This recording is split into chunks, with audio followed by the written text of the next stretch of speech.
শহর যাই হোক না কেন, মানুষ হচ্ছে সর্বশ্রেষ্ঠ প্রাণী এবং সেটা গ্রামে থাকলেও যে প্রতিপন্ন করা যায় তার উজ্জ্বল নিদর্শন আজকাটায় অবস্থিত মিন্টু রায়। দেখুন প্লেন, লোকাল প্লেন কীভাবে সে প্রাইভেট করছে, কিভাবে উড়ে চলে যাচ্ছে, একজন স্থানীয় ছেলে কিভাবে প্লেনটা আবিষ্কার করেছে দেখুন।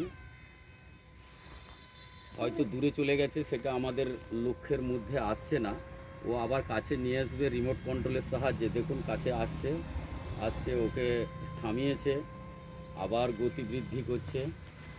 এইভাবে দেখুন, বাহ, একটা দারুণ দারুণ। যে প্লেনটা আবিষ্কার করেছে এটা কিন্তু সামান্যতম বিষয় নয়।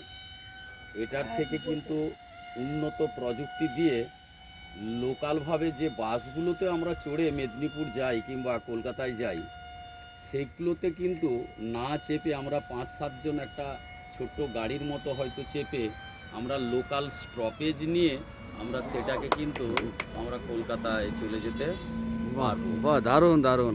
তাই বলি, মানুষের মস্তিষ্ক প্রণোদিত স্মৃতিশক্তিই যে আনতে পারে বর্তমান যুগের আমূল পরিবর্তন, তার উজ্জ্বল নিদর্শন আমার গ্রামকেন্দ্রিক একটি ছেলে, আধকাটা চন্দ্রকোনা থানার অন্তর্গত মিন্টু রায়।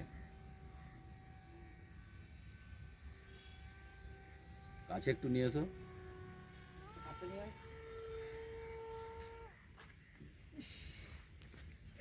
ব্যাটারি কমে গেছে।